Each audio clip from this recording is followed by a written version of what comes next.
Kita membaca dari Matius pasal pertama, mari kita membaca Matius 1. Membaca dari ayat 18, kita membaca dan seterusnya saya baca ya. Matius 1 ayat 18, kelahiran Yesus Kristus adalah seperti berikut. Pada waktu Maria ibunya bertunangan dengan Yusuf, ternyata ia mengandung dari Roh Kudus sebelum mereka hidup sebagai suami istri. Karena Yusuf suaminya seorang yang tulus hati dan tidak mau mencemarkan nama istrinya di muka umum, ia bermaksud menceraikannya diam-diam. Tapi ketika ia mempertimbangkan maksud itu, malaikat Tuhan nampak kepadanya dalam mimpi dan berkata, Yusuf, anak Daud, janganlah engkau takut mengambil Maria sebagai istrimu, sebab anak yang di dalam kandungannya adalah dari Roh Kudus. Ia akan melahirkan anak laki-laki dan engkau akan menamakan dia Yesus, karena dialah yang akan menyelamatkan umatnya dari dosa mereka. Hal itu terjadi supaya genaplah apa yang difirmankan Tuhan oleh Nabi, sesungguhnya anak darah itu akan mengandung dan melahirkan seorang anak laki-laki, dan mereka akan menamakan dia Immanuel, yang berarti Allah menyertai kita. Sesudah bangun dari tidurnya, Yusuf berbuat seperti yang diperintahkan malaikat Tuhan itu kepadanya. Ia mengambil Maria sebagai istrinya, tetapi tidak bersetubuh dengan dia sampai ia melahirkan anaknya laki-laki, dan Yusuf menamakan dia Yesus. Demikian bacaan firman Tuhan. Mari kita berdoa sekali lagi. Mari kita berdoa. Tuhan, kami bersyukur di tengah-tengah saat yang belum bisa memungkinkan kami untuk berjumpa, bersekutu secara fisik, hadir secara fisik, kami diberkati Tuhan dengan kemungkinan kami bisa bersama-sama bersekutu melalui media yang ada ini. Dan kami mohon supaya segala keterbatasan ini tidak membatasi kami, tidak membatasi Tuhan, khususnya untuk memberikan, mengaruniakan kelimpahan firman-Mu. Apa yang Tuhan mau nyatakan kepada kami semua pada hari ini. Tuhan memberkati baik hamba-Mu, Tuhan tolong di dalam segala kekurangan kelemahannya. Tuhan memberkati juga setiap kami yang mendengarkan pada saat ini. Kami rindu supaya perenungan ini sungguh-sungguh meaningful bagi setiap dari kami. Demi Yesus Kristus kami berdoa. Amin. Ya, ini adalah minggu Advent gitu. Besok kita masuk minggu yang kedua, dan besok pas di kebaktian 1 ya, kita juga akan merenungkan tema yang sama ini dari Matius, yaitu Immanuel ya. Tapi ini sudah direncanakan terlebih dahulu di dalam PA Pemuda dan Profesional, saudara mengambil tema ini ya. Ini tema ini secara khusus ya. Ini apa? Kalau sudah membaca ini kan memang diambil dari Injil Matius ya. Kita coba untuk merenungkan bagian ini dari perspektif Injil Matius gitu. Istilah Immanuel itu sendiri kan dari bahasa ini ya, bahasa Ibrani. Saya itu itu kan with, Immanu itu ini dengan sufiks plural orang pertama meaning us. Berarti with, Immanu, with us, L itu Allah, jadi with us is God gitu ya. Sebenarnya kalau kita lihat di dalam penekanannya itu dimulai dengan Immanu itu tadi ya, dengan with us gitu ya, with us is God. Ini bukan berarti terus kemudian seperti mengecilkan makna Allah, nama Allah, kok Tuhan ditaruh sebagai hanya akhiran gitu ya. Itu pasti bukan pemikirannya orang Ibrani gitu. Tapi saudara bisa melihat di sini ya excitedness gitu. Ini ada satu kegembiraan. Natal kan memang inti tentang kegembiraan ya. Tapi kegembiraan yang paling utama itu apa? Kalau kita membaca di dalam istilah ini, yaitu karena Allah itu beserta dengan kita ya. Beserta dengan kita gitu. Yang beserta dengan kita itu siapa? Adalah Allah sendiri ya. Dan ini adalah pribadi yang hidup. Dan inilah makna Natal ya, seperti dimengerti oleh orang-orang Yahudi, orang Israel pada saat itu. Jadi kalau sudah membaca di dalam ini ya, di dalam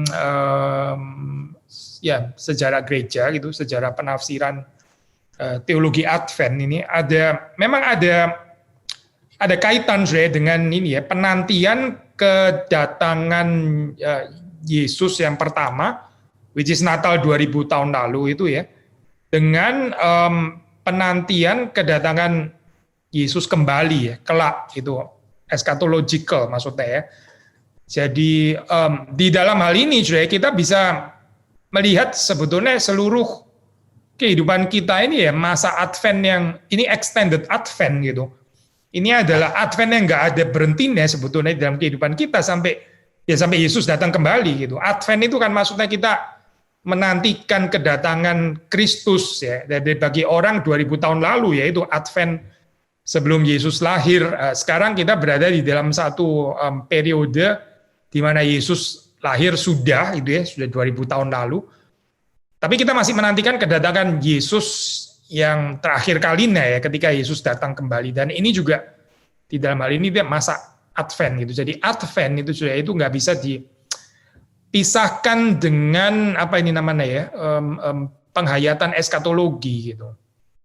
Jadi Natal itu nggak bisa dipisahkan dari eschatological hope ya, eschatological waiting dan seterusnya. Nah, kalender gereja seperti saat ini ya, saudara, ini memang khusus ya, memang khusus gitu. Dan setiap tahun kan kita mengulanginya gitu, 4 minggu ini ya, sebelum Natal. Tapi ini menjadi satu menjadi satu latihan rohani gitu di dalam kalender gereja seperti sekarang, yang seharusnya itu mengarahkan kita seluruh kehidupan kita itu seharusnya adalah penantian akan kedatangan Kristus kembali gitu. Memang harusnya bukan cuma di dalam bulan ini ya, bulan Desember begini saja, awal Desember gini kita baru ada sikap menantikan kedatangan Kristus kembali, tapi sepanjang bulan-bulan apa saja. Tapi seperti di dalam kalender gereja yang lain, kita juga bisa mengatakan prinsip yang sama ya. Maksudnya kita di periode Lent itu ya, Lent sebelum Jumat Agung itu kita juga observing itu ya, sebelum Lent, lalu kemudian Jumat Agung kita merenungkan, menghayati makna kematian Kristus ya bagi umatnya. Tapi kita tahu, kita percaya merenungkan penderitaan ya, kematian Kristus itu kan seharusnya ya bukan cuma di bulan-bulan waktu Jumat Agung itu kan ya, tapi ini seharusnya ya sepanjang kehidupan kita. So di dalam prinsip yang sama kita diingatkan di dalam hal ini, kita ditajamkan lagi gitu di dalam masa Advent kalender gereja seperti ini, bahwa hidup ini sebetulnya adalah penantian kedatangan Kristus kembali.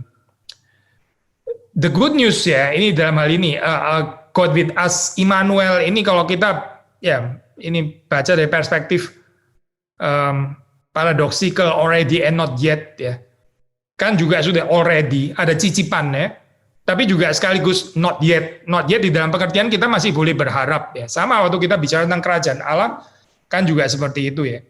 Kerajaan Allah nggak bisa dibilang belum hadir sama sekali, maksudnya ada aspek already nih pasti gitu. Ya di sisi yang lain kita mengatakan kehadirannya itu satu cicipan ya. Istilah cicipan itu menarik ya, soalnya cicipan itu di satu sisi menyatakan bahwa itu adalah satu realita yang sudah terjadi ya. Tapi di sisi yang lain juga mengatakan karena ini cicipan ya, itu belum diberikan semuanya. Jadi ini mendorong kita untuk terus-menerus mengejarnya dan nggak merampas pengharapan kita selama kita masih berada di dalam dunia gitu. Nanti kalau kita di surga ya sudah nggak ada lagi pengharapan seperti kata Paulus ya. Tapi seperti diajarkan selama kita berada di dalam dunia ya, kita ini masih terus-menerus berharap gitu. Berharap akan pemenuhannya. Maksudnya waktu kita berharap itu kita termasuk juga di dalamnya ada lamentasi ya, menyatakan bahwa di dalam kehidupan ini memang nggak sempurna ya, belum sempurna kita menghayati God with us itu belum sempurna gitu. Dan sekali lagi ya, kalender gereja seperti masa Advent ini mengingatkan kita, mengingatkan saudara dan saya untuk merenungkan hal-hal seperti ini gitu. Waktu kita bicara God with us ini apa artinya gitu, maknanya itu apa di dalam, termasuk juga di dalam pergumulan kita gitu. Ini menjawab pertanyaan apa gitu. Kalau di dalam pemahaman daripada ini ya perspektif Matius, saudara membaca di situ, ini ada kaitan tidak terpisahkan dengan kedatangan Allah ya di tengah-tengah umatnya. Jadi ini bicara Immanuel ini bicara juga tentang inkarnasi, ya, firman yang menjadi daging, ya, dan ini menggenapi ini adalah fulfillment daripada tabernakel teologi yang ada di dalam perjanjian lama, ya. Kita sudah pernah bahas sih ini poin ini, ya. Kalau saudara membaca dalam perjanjian lama itu bedanya Israel dengan bangsa lain gitu, ya, karena Israel itu Allahnya itu tinggal bersama dengan mereka. Gitu. Bangsa lain itu Allahnya itu transenden, ya, nun jauh di sana, gitu. Memimpin dari jauh gitu, ya. Tapi Allahnya Israel itu berkemah di tengah-tengah umatnya. Gitu. Nah, ini yang menjadi keunikan daripada iman Israel, ya. Karena Allah mereka itu diam, berkemah, tinggal among his people. Dan ini yang digenapkan di dalam peristiwa Natal sebetulnya. Yesus itu Allah sejati. Allah itu tinggal bersama dengan umatnya. Ya, maka ini istilah Immanuel itu artinya with us is God atau God with us. Ya. Sebetulnya kalau ini secara penerjemahan yang letterlek, betul-betul letterlek, ya, harafiah, ya, itu God with us gitu kan, ya, God with us. Seperti saudara baca kalau di dalam ini saya baca di mana ini bahasa Inggris tunggu ya saudara, ini saya buka ESV. Kalau saudara membaca di dalam ESV itu kan diterjemahkan ini, ya, they shall call his name Immanuel, which means God with us, ya, God with us. Maksudnya, ya ini nggak ada kata kerjanya gitu, ya, God with us gitu, ya. Memang Immanu lalu L gitu, ya, nggak ada kata kerjanya gitu. Tapi maksudnya seperti biasa kita waktu merenungkan bagian ini, ya, kita bisa menyisipkan, maksudnya God with us itu kan God is with us, ya. Allah, interesting, so, ya, kalau di dalam bahasa Indonesia juga nggak ada, ya, kata kerjanya. Kan Allah beserta kita gitu, ya. Allah beserta kita. Kita nggak perlu kata kerja di dalam hal ini, ya. Waktu membicarakan terjemahan daripada Immanuel gitu, God with us, Allah dengan kita gitu, ya. Besertanya sendiri sih merupakan kata kerja memang. Tapi kalau dalam bahasa Inggris sebetulnya strictly speaking kan kita perlu menambahin ini is gitu, ya. Is, kita bisa menekankan God with us itu di dalam predikatnya ini, ya, is with us, maksudnya Allah itu beserta dengan kita, ya. Tapi kita juga bisa menekankan di dalam perspektif bahwa yang beserta dengan kita, yang bersama dengan kita, yang dengan kita itu adalah Allah sendiri, ya. Maksudnya Allah di dalam Yesus Kristus, ya, di dalam Yesus ini pribadi Yesus yang pribadi kedua Allah Tritunggal, itu dia beserta atau bersama dengan kita. Nah, seperti kita ini, ya, Pak, saudara mungkin juga sudah pernah dengar, ya, ini penting sekali, ya, framing ini penting sekali untuk Matius gitu, karena saudara membaca Immanuel motif ini bukan cuma muncul di bagian pertama, gitu. Kenapa kita bilang frame sudah tahu, ya, bingkai, maksudnya itu dia itu muncul di pertama tapi juga di terakhir, pasal yang ke-28, ya. Nah, kita coba baca bagian ini, ya, karena ini penting sekali untuk Matius itu. 28 ayat 20, ya. Saya baca, dan ajarlah mereka melakukan segala sesuatu yang telah kuperintahkan kepadamu, dan ketahuilah aku menyertai kamu senantiasa sampai kepada akhir zaman. Yesus menyertai murid-muridnya senantiasa sampai kepada akhir zaman. Ya, jadi seluruh Injil Matius itu ditutup dengan motif Immanuel ini sebetulnya gitu, dan dimulai juga dengan ini penggenapan daripada janji perjanjian lama gitu, ya, ini Immanuel. Jadi Matius itu mau kitabnya ini, Injilnya ini dibaca di dalam framing ini, saya Immanuel gitu. Nah, tentu saja bukan berarti, ya, seperti saudara tahu Matius 28 ini bukan berhenti di sini kan ceritanya, tapi ini menjadi cerita gereja gitu. Maksudnya ini adalah cerita yang akan terus-menerus berlanjut di dalam kehidupan gereja, di dalam kehidupan saudara dan saya yang percaya, yaitu saya menikmati penyertaan Allah ini di dalam kehidupan kita.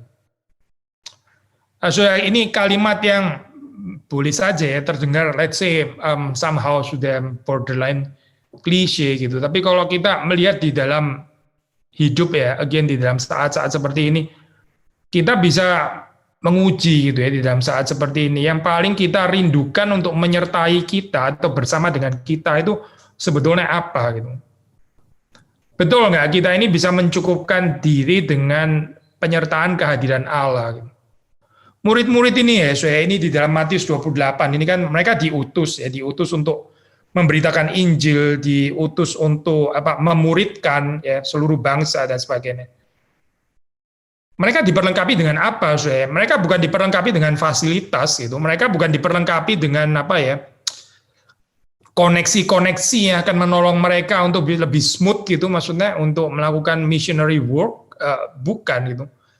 Tapi mereka ini diperlengkapi dengan otoritas Kristus, ya, exousia, otoritas Kristus, dan Kristus yang berotoritas itu menyertai mereka. Jadi pekerjaan yang dilakukan di sini tidak lain tidak bukan itu dilakukan di dalam kuasa atau di dalam otoritasnya Kristus.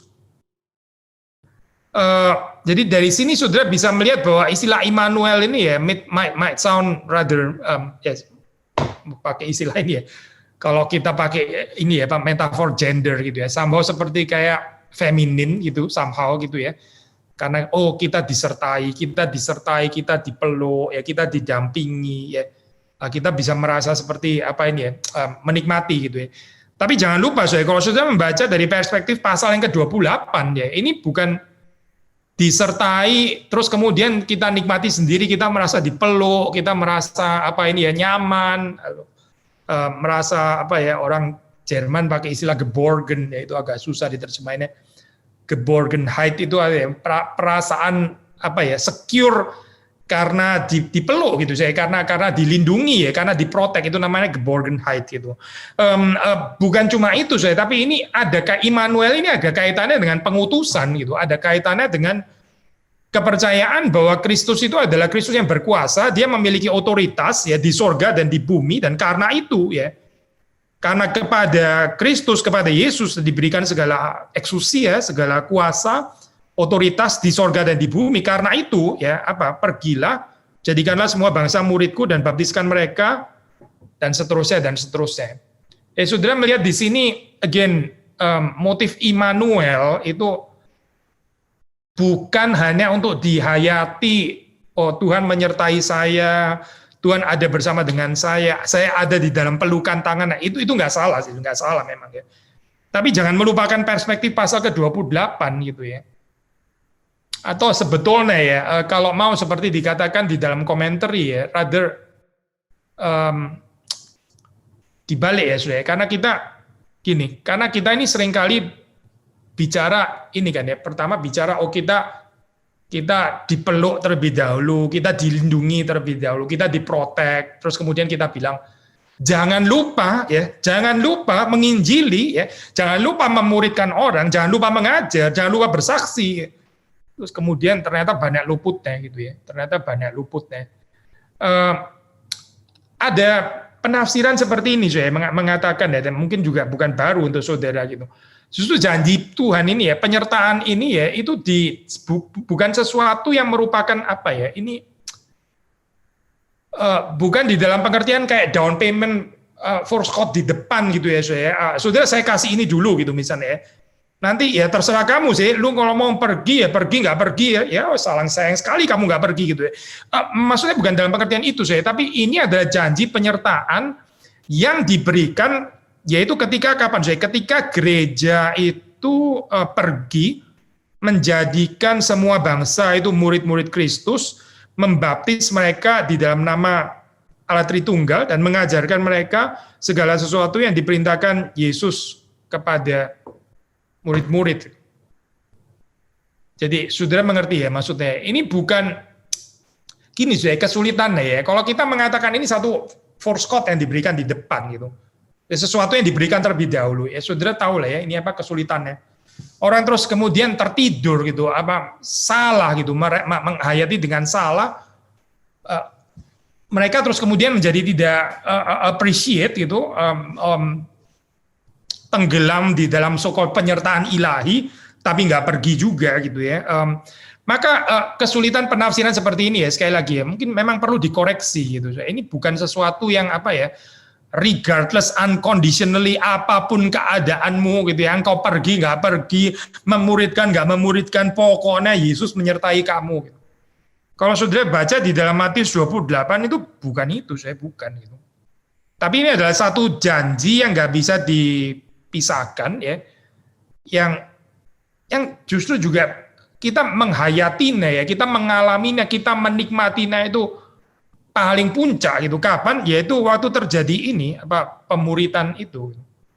Waktu kita mengajarkan apa yang diperintahkan Kristus kepada jemaatnya, kepada gerejanya. Sehingga kalau kita berpikir seperti ini ya, kita nggak sembarangan nggak sembarangan berdoa, nggak sembarangan minta supaya Tuhan itu bersama dengan kita ya. Tuhan itu always with us gitu ya. Saya spontaneous teringat dengan cerita ini sudah bangsa Israel ya. Bangsa Israel itu jatuh kepada superstitious ya. Jadi mereka ini jadi nggak peduli lagi mereka taat atau nggak taat, menyenangkan Tuhan atau nggak menyenangkan Tuhan. Pokoknya mereka percaya kalau perang bawa tabut perjanjian itu pasti menang karena ini kehadiran Allah ada di situ. Itu loh saya cerita anak-anaknya Eli itu kan ya. Berperang melawan Filistin lalu mereka bawa tabut perjanjian. Mereka pikir ya sudah ini kan kehadiran Allah ada di sini. Kalau terus kemudian ini dibawa ya menanglah harusnya. Tetapi Tuhan itu nggak membiarkan dirinya itu dipermainkan seperti ini. Ini bukan satu klaim tentang penyertaan Tuhan yang pokoknya bagaimana dia harus menyertai saya, regardless saya hidup benar, hidup nggak benar, menginjili nggak menginjili, memuridkan nggak memuridkan, pokoknya janji Immanuel yaitu Tuhan beserta dengan kita gitu. Saudara membaca di dalam cerita itu Israel kalah waktu itu. Israel kalah. Jadi ini apa artinya? Apakah Tuhan tidak connected lagi, nggak related lagi dengan tabut perjanjian? Nah ini ambigu ya, soalnya kalau saudara membaca di dalam cerita itu, karena setelah tabut perjanjian itu ditaruh di kuil Dagon deh, itu patung Dagon itu jatuh gitu. Saudara mengerti ya ambiguitas ini maksudnya? Satu sisi ya Yahweh nggak membiarkan dirinya itu dipermainkan oleh Israel yang diwakili oleh anak-anak Eli ini, dengan diwakili oleh tabut perjanjian. Jadi Yahweh ini seperti kayak seolah-olah jadi satu jin yang terkurung di dalam tabut perjanjian gitu ya. Oh bukan, dia itu transcendence. Dia nggak bisa dipermainkan seperti itu, dia berdaulat. Dan hari itu ya dia mengizinkan Israel dikalahkan oleh Filistin, tetapi dia tetap menyatakan dirinya sebagai Yahweh ya, yang tidak kalah terhadap Dagon. Buktinya yaitu Dagon itu kuil, Dagon itu patung, Dagon itu runtuh ya, seolah bersembah sujud di dalam hal ini ya, maksudnya kepada Allahnya Israel. Nah, saudara melihat di dalam hal ini ya, kita bisa belajar apa sih dari cerita itu ya? Maksudnya kalau kita mau kaitkan dengan Immanuel. Immanuel itu adalah janji Tuhan, dia betul ini janji Tuhan gitu ya. Tapi ini bukan janji yang terus kemudian tanpa melibatkan partisipasi tanggung jawab kita, ketaatan kita dan sebagainya gitu. Kita jangan mengerti Immanuel di dalam pengertian seperti itu gitu ya. Kita gampang saja berdoa untuk hal apapun yang kita kerjakan ya, kita minta itu penyertaan Tuhan, Tuhan bersama dengan kita ya. Jangan-jangan kita lebih mirip anak-anak Eli yang bawa tabut perjanjian itu ya. Kita pikir dengan doa seperti itu ya, Tuhan pasti akan ikut bersama dengan saya. Kemanapun saya pergi gitu ya, Tuhan akan beserta dengan saya gitu. Pertanyaannya sekali lagi saya, ini kalau dibaca dari perspektif Matius 28, kita sendiri mengerjakan bagian kita atau tidak? Apakah kita juga tertarik menyertai Tuhan gitu? Atau kita kita cuma secara asimetris minta Tuhan selalu menyertai kita, tapi kita sendiri juga nggak pernah tertarik untuk mengikut Tuhan sebagai murid-muridnya, juga nggak pergi untuk menjadikan semua bangsa itu murid-muridnya, nggak mengajarkan mereka melakukan segala sesuatu yang diberitakan Kristus, dan seterusnya, dan seterusnya. Maka ini menjadi satu perenungan di masa Advent ini ya. Jangan secara unfair kita klaim janji Allah ya. Memang ini janji Allah betul ya, Allah menyertai, bahkan sudah digenapi gitu. Tapi jangan lupa gitu ya, jangan lupa di dalam ini Matius 28 ya. Matius 28 bukan cerita Natal sih sebetulnya gitu ya. Tapi saya sengaja angkat ini karena ini ada kaitan motif ya, Immanuel dan seluruh Injil Matius itu mau dibaca di dalam bingkai ini. Yesus yang adalah Allah yang sejati itu bersama dengan umatnya. Nah sekarang kita ini ya membahas satu ya mungkin aspek yang lain lagi. Kalau saudara membaca di sini, ini ada dua nama sebetulnya yang disebut di sini ya, yaitu satu itu adalah Yesus ya, Yesus, dan di sini diberikan keterangan kalau saudara membaca di dalam pasal yang pertama itu ya, ini ayat yang ke-21 ya. Engkau akan menamakan dia Yesus, karena dialah yang akan menyelamatkan umatnya dari dosa mereka. Ya, Yesus, yaitu dia yang menyelamatkan umatnya dari dosa mereka. Kemudian bicara ini, Immanuel, yaitu apa? Ya, God with us ini ya. Jadi di dalam hal ini saya Matius itu mengundang ya pembacanya, termasuk saudara dan saya, untuk kita merenungkan ya, kita menghayati natur dari misi yang dikerjakan, yang diemban oleh Sang Mesias ini ya. Misinya Kristus ya, misi Sang Mesias ini sebetulnya apa gitu. Sekali lagi ya saudara, ini kita nggak bisa memisahkan dua hal ini ya, God with us, Immanuel, dengan nama Yesus yang artinya adalah dia yang akan menyelamatkan umatnya dari dosa mereka. Kenapa disebut God with us? Ya, ini bukan cuma sekedar solidaritas. Solidaritas itu definitely sesuatu banget lah gitu ya. Soalnya banyak orang nggak bisa bersolidaritas. Saya minggu lalu di kebaktian 2 sudah ini menjelaskan keindahan perspektif daripada Sakaria pasal yang ke-9 ya gitu ya. Salah satu tekanannya adalah ya solidaritas ini ya, solidaritas Kristus itu di tengah-tengah umatnya. Maksudnya kita ini ya saya bukan low view of solidarity. Solidaritas itu sesuatu banget sih gitu. Cuma yang kita mau katakan adalah begini saya, solidaritas pun juga ada keterbatasannya, ada limitasinya gitu ya. Kalau ini bukan sekedar with us, so pokoknya bersama begitu saja gitu ya. Ini Immanuel tuh nggak bisa dipisahkan dari nama Yesus. Meskipun kedua hal ini dua nama yang lain ya, dua nama berbeda maksud saya gitu. Yesus, Immanuel gitu. Maksudnya Immanuel, God with us, ini kita nggak bisa pisahkan daripada pengertian Yesus yang artinya dia menyelamatkan umatnya dari dosa. Klasik ya saya dalam hal ini ya. Dosa itulah yang membuat kita itu nggak bisa menikmati penyertaan Tuhan. Gitu. Karena itu Immanuel itu nggak mungkin tanpa nama Yesus. Nama Immanuel nggak mungkin tanpa Yesus. Kalau kita hanya merenungkan Tuhan bersama dengan kita, ya kita bersama dengan Tuhan, terus tapi kemudian nggak ada deliverance, nggak ada pembebasan, nggak ada dibebaskan dari dosa ini ya. Ya, bagaimana supaya kita menikmati ini ya, penyertaan Tuhan itu. Maksudnya begini saudara coba bayangkan ya, Israel di Mesir gitu ya, Israel di Mesir, ya oke, Israel di Mesir. Terus kalau Tuhan ada bersama dengan mereka juga di Mesir, tapi mereka tetap di Mesir. Jadi poinnya apa sih? Ada sesuatu yang tetap kurang kan ya di sini kan ya? Saudara mengerti kan maksudnya? Tuhan menyertai itu maksudnya apa? Tuhan menyertai dengan membebaskan mereka ini keluar daripada bondage gitu, mengeluarkan mereka daripada keterikatan ini. Gitu. Kita nggak bisa bicara God with us tanpa deliverance from bondage, nggak bisa, nggak bisa gitu.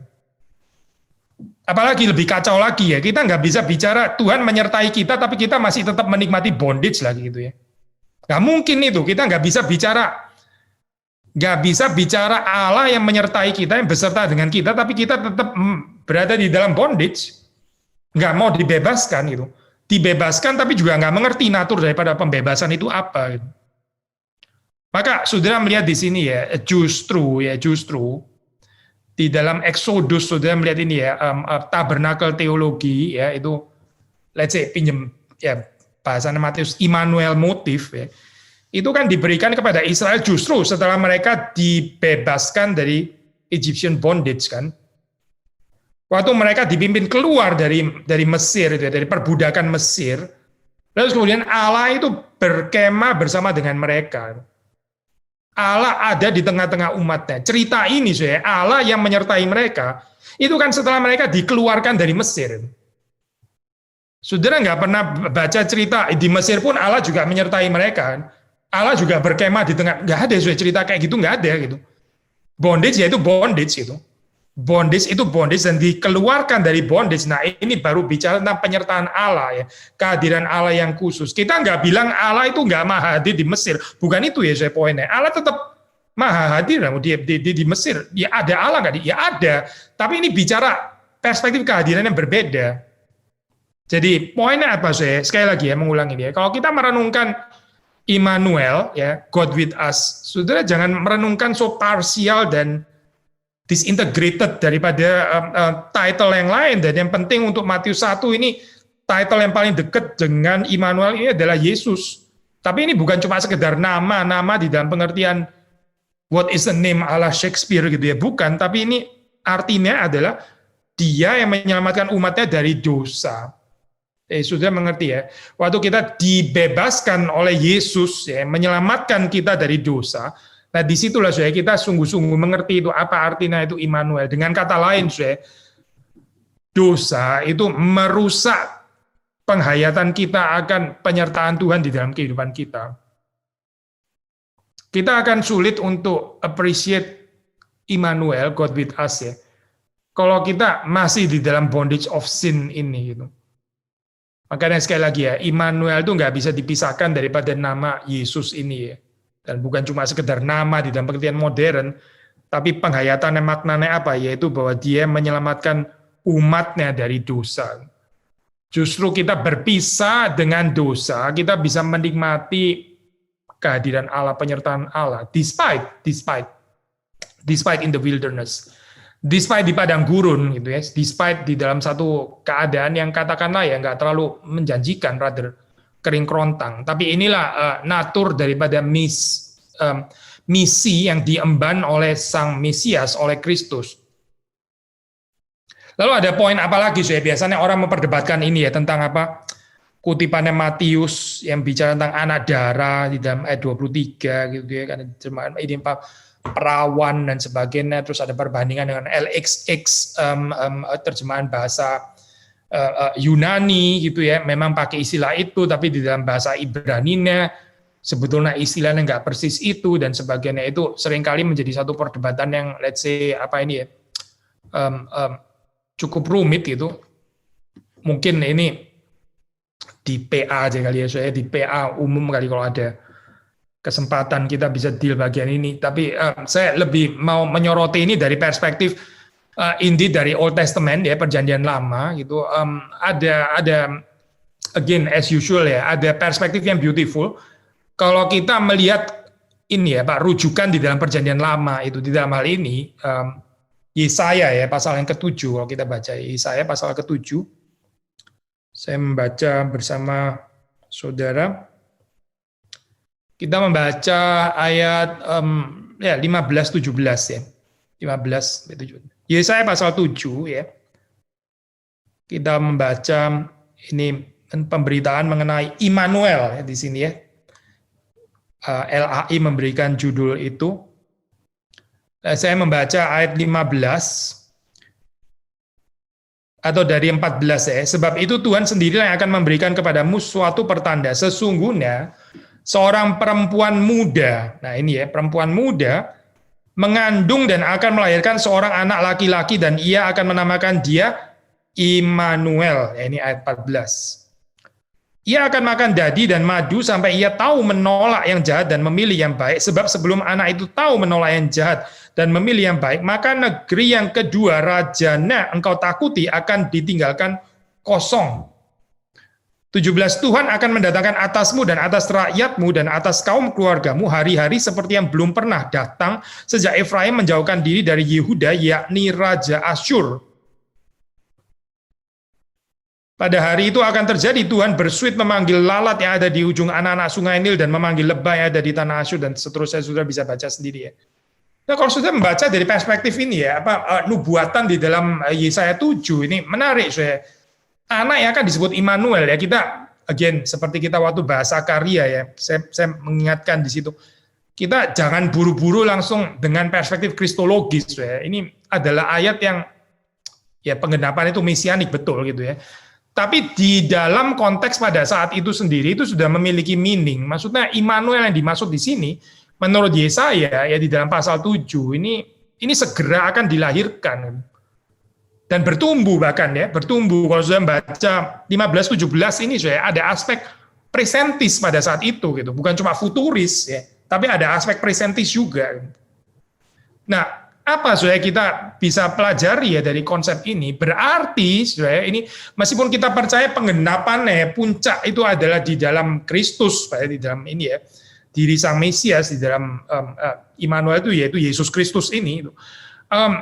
Tetapi paling enggak kita bisa belajar dengan ini ya, dengan ternyata Immanuel ini juga di dalam zamannya Yesaya gitu. Berarti ini kita membaca pattern ini ya, pola ini ya, ini recurring, ini sesuatu yang muncul terus berulang ya, sepanjang sejarah keselamatan Allah. Sekali lagi saya, Immanuel ini ya, sekalipun puncaknya itu betul ya di dalam diri pribadi Yesus Kristus ya, betul kita nggak merubah ini gitu. Tetapi sudah bisa melihat di situ dengan konteks Yesaya 7 itu ya, ini ternyata ya motif Immanuel ini ya, ini adalah satu motif atau karya Allah yang always recurring repeatedly gitu ya. Ini muncul terus menerus ya di dalam sejarah keselamatan Allah. Bagaimana Allah itu berurusan dengan umatnya. Jadi ini bukan berarti terus kemudian di dalam perjanjian lama dipending terus nggak pernah ada yang namanya Immanuel, nggak pernah ada yang namanya Allah bersama dengan umatnya. Oh, Allah sudah bersama dengan umatnya, termasuk di dalam perjanjian lama gitu. Ini bukan sesuatu yang baru, tapi memang betul mencapai klimaksnya pada kelahiran Yesus Kristus, betul gitu. Nah, sekarang Yesus itu sudah terangkat ke sorga ya. Kita menantikan kedatangannya kembali ya. Immanuel di dalam pengertian itu, di mana kita betul-betul fully dibebaskan daripada dosa kita. Waktu kita nggak bisa berdosa lagi, kelak gitu. Immanuel, eschatological Immanuel. Ya, dan di sini dan sekarang kita menanti ya di dalam hal ini. Tapi di dalam penantian ini pun kita boleh berharap ya recurring pattern ini tadi gitu. Hopefully saya menjelaskan nggak terlalu sulit ya. Ini agak kompleks sih memang tapi hopefully bukan ini ya, bukan terlalu rumit untuk dimengerti gitu.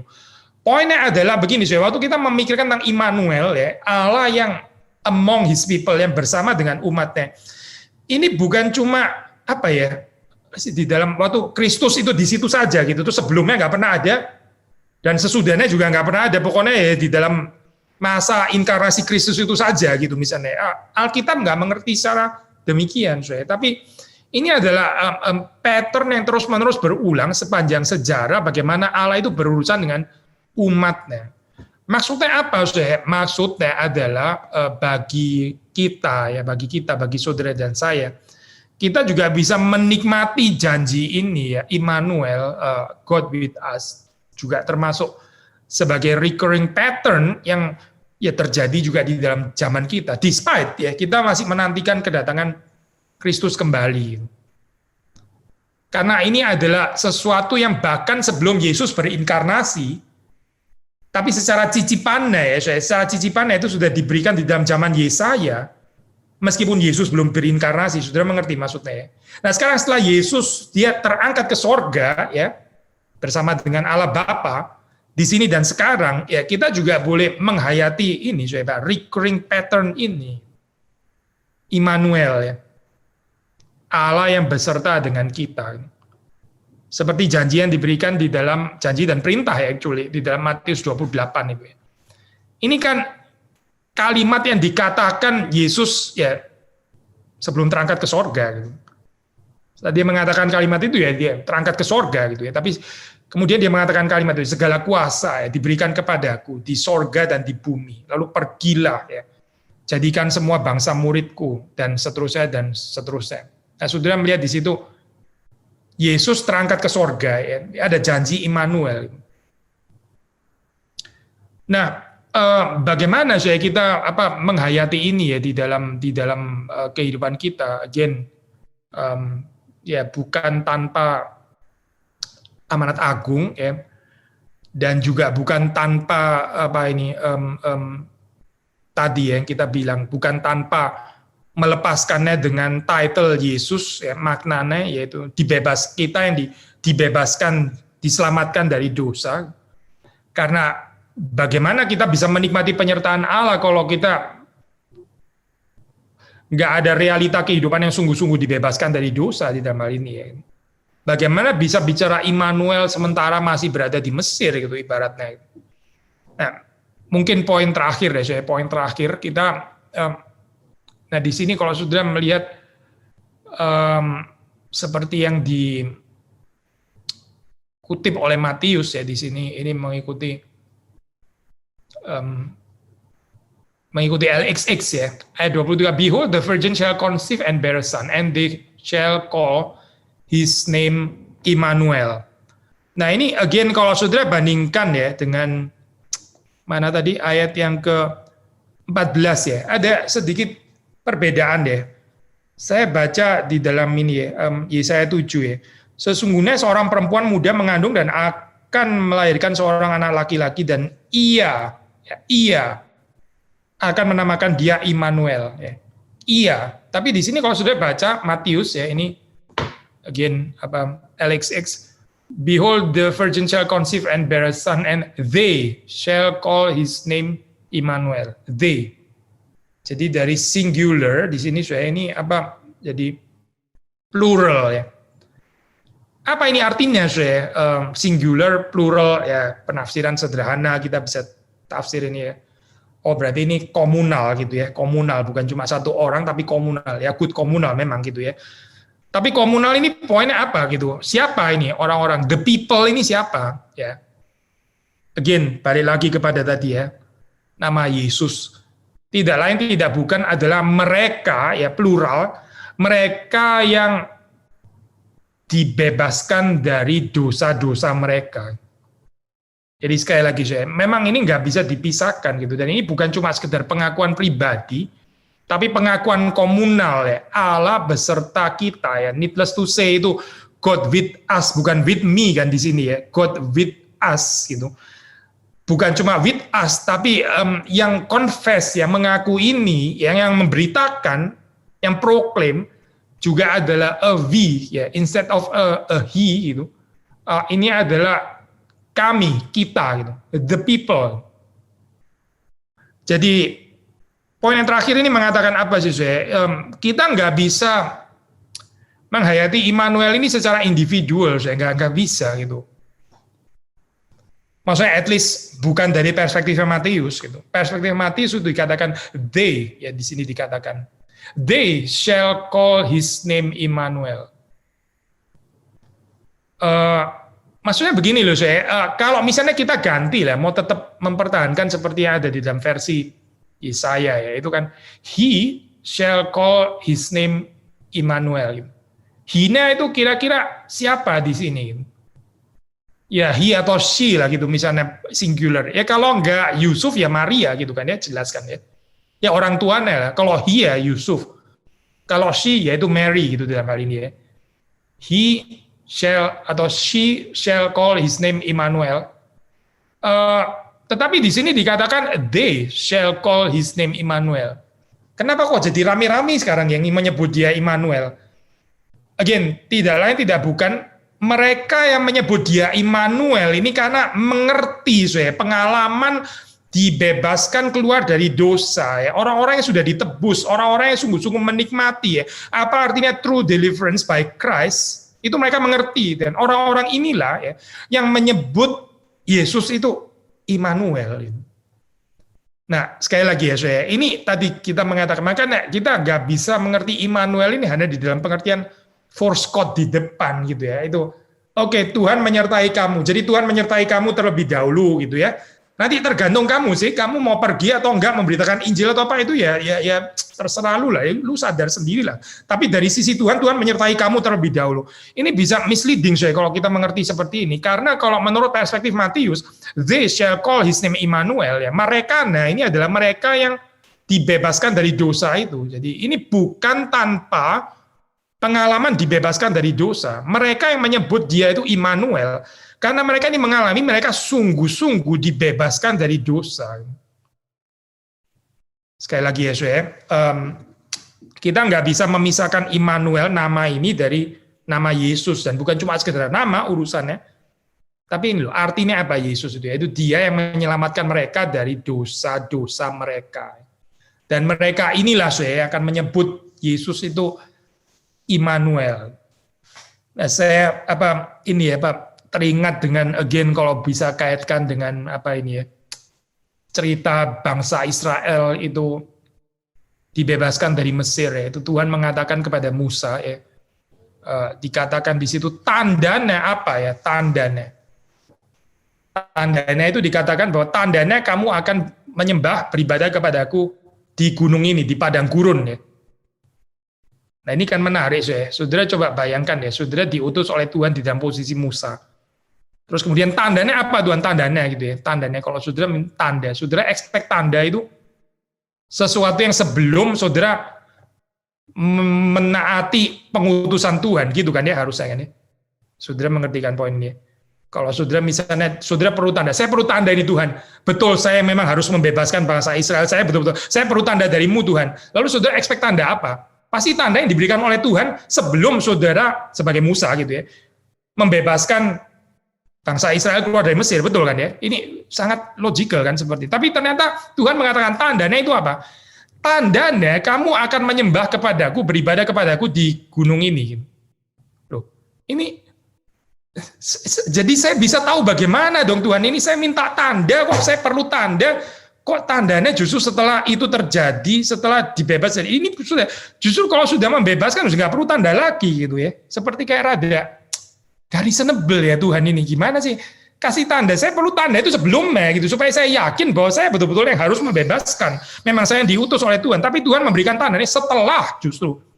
Setelah Musa itu taat. Setelah Musa betul-betul menjalankan perintah Tuhan ya, berbicara kepada Firaun ya, menegur Firaun, minta Firaun membebaskan bangsa Israel keluar dari Mesir gitu. Lalu tandanya apa? Ya nanti setelah bebas kamu akan beribadah di tempat ini gitu kan ya. Ini brilian ya, saya model seperti ini brilian gitu. Maksudnya di dalam hal apa saya? Itu tanda itu diberikan ya, bukan tanpa ketaatan kita. Nah, saya ingin pakai prinsip yang ini ya, saya mirip sekali ya dengan Immanuel gitu. Kita nggak bisa mengerti Immanuel itu sebagai satu tanda yang terus kemudian diberikan terlebih dahulu. Oke Tuhan kasih saya penyertaannya dulu deh, kasih saya dulu deh penyertaannya. Nanti setelah itu ntar saya pikir-pikir lagi deh. Saya mau pergi menginjili atau apa, tapi pokoknya penyertaan datang dulu aja gitu ya. Tidak, saya tidak gitu. Penyertaan itu adalah konfirmasi ya, tanda ya, ini mirip di dalam pattern yang sama. Kamu akan beribadah kepadaku di gunung ini. Setelah Musa taat dan betul-betul Israel itu keluar dari Mesir, setelah itu ada tanda itu mengkonfirmasi.